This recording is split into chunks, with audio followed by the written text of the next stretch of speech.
Today I'm going to show you how to make sublimation coasters using Canva, and this is a very beginner-friendly project. I'll be walking you through each of the steps, so if you're just starting out with sublimation, this is a perfect project for you. Today I'll be using my Epson SureColor F170 sublimation printer with some sublimation paper in there and of course the Epson Sublimation Ink. I'll be using these car coasters I purchased off of Amazon. They've got a rubber grip on the bottom so they're not going to slide around, and they're going to look super cute once we transfer our images onto it. If we're just meeting right now, hi, my name is Nisha. Welcome to Little Craft Nest. Let's jump onto the computer and get crafting. Head over to canva.com and then we're gonna click on Create a Design.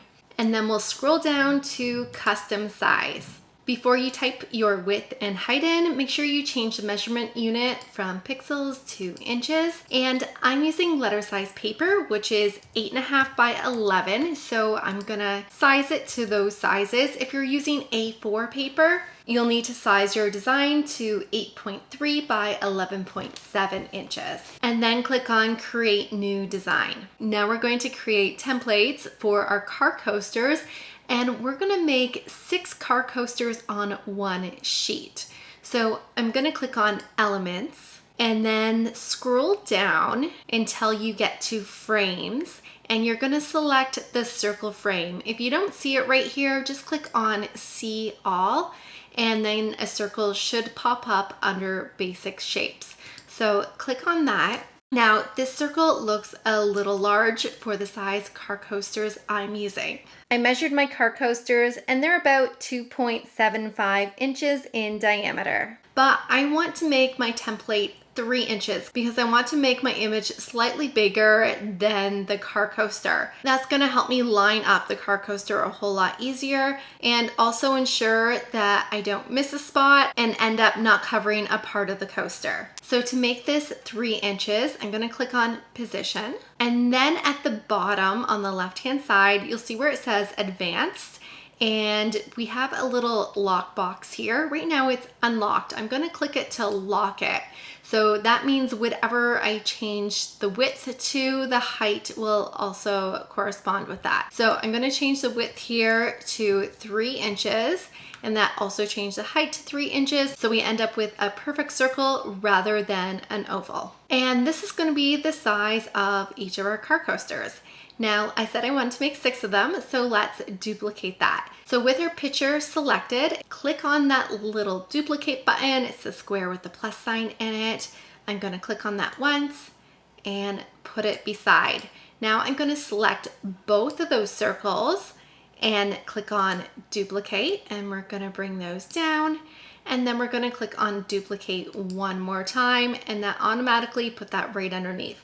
So now we have a template for 6 car coasters, and we're going to be adding some photos inside these circles. So let's stay in Elements. You can click on Elements again, and you can search for whatever you want. I'm going to search for Fall Farm, and you could use graphics, but today I'm going to use photos. So under Photos, I'm going to click on See All. And you'll notice a lot of these pictures have a little crown in the corner. That means they're available for you to use if you have the Pro subscription. If you're using the free version of Canva, you'll have to look for photos that do not have that crown beside them. So this one right here does not have a crown beside it, so you could use that one for free. Or you could go up to the top and you could search for free images if you click on the free right here.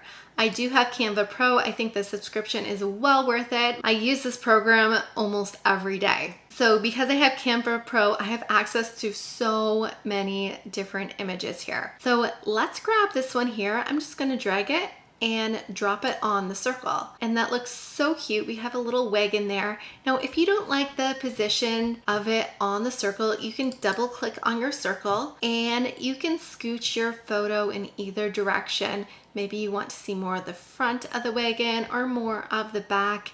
You can adjust it however you want it to be. So once you're done adjusting, just click off and it will be where you left it. So we can grab this photo here of the barn and stick it in our next one.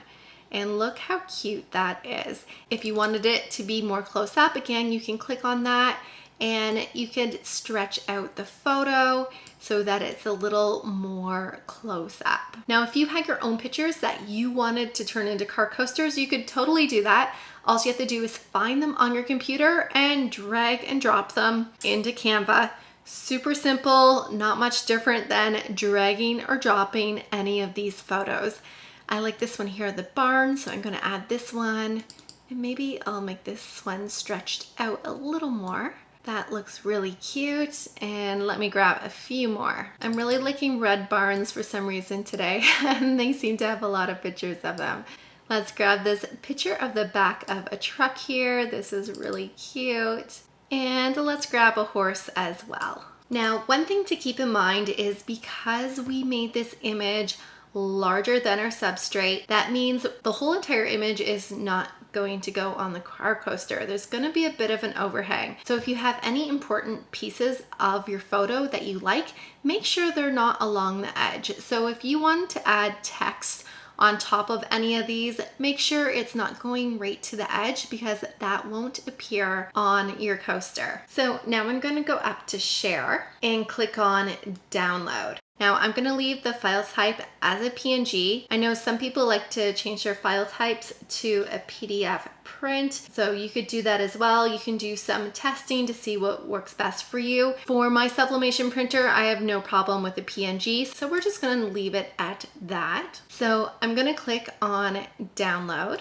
And with my computer, when I download a file from Canva to my computer, the file automatically pops up on my screen in front of me, which is great. If your design did not pop up on your screen, you'll probably have to go over to your downloads folder and find it there and open it from there. So I have my beautiful images here and we need to print these. So I am using a Mac computer. So all I need to do is go up to the top and click on File and then click on Print. I don't have to go into another program to open this app. I just have to open the file on my computer. And then under Printer, I need to switch my printer. So right now I have my inkjet printer selected. That's not what we want. I want my sublimation printer, which is my Epson SureColor F170. Now this printer is a true sublimation printer. It is not a converted printer, so it's super simple to use. So I'm gonna click on that. Now under preview, you'll notice besides scale, it's kind of grayed out, it says 97%, but we've already sized our design in Canva. So we want this to be 100% so that it's the size that we want. So click on scale,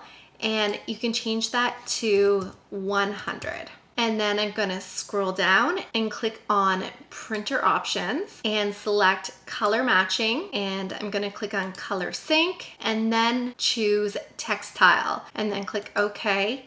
And then under print settings, we also have to change our setting here. So right now we have rigid selected, but we need to change that to textile because we're using a soft material. Under print quality, it's set to normal. I'm gonna change that to fine. That just means better quality. And the mirror image is automatically checked on with this machine because Epson F170 is designed for sublimation. So everything that it prints out is supposed to be mirrored. So that's something we don't need to worry about. So then we can press OK and click on print. Once it's printed out, I like to cut my images out individually, keeping a bit of a border around them so that we're able to put tape on them. Then you can use a lint roller to remove any dirt or lint from the coasters. Because we made our prints a little larger than the actual size of the coaster, we can play around a little bit with the placement of our coaster. If your coasters have a bit of a groove in them, like mine do, be mindful of where you place that groove on your image because you don't want to cut off any important parts of your picture. Then when you're happy with the position, use some heat-resistant tape to secure your coaster to your prints. I tend to use about 3 to 4 pieces of tape on each of my coasters. You do what works for you. Just make sure that the paper is not going to be sliding around on your coaster. I'm using my HTV Ront manual heat press today. I set the temperature to 385 degrees Fahrenheit and the timer for 50 seconds. I also adjusted the pressure to a light medium pressure. you definitely don't need heavy pressure for this project. I placed 2 pieces of butcher paper on my heat press just to protect my heat press from having any ink transfer onto it.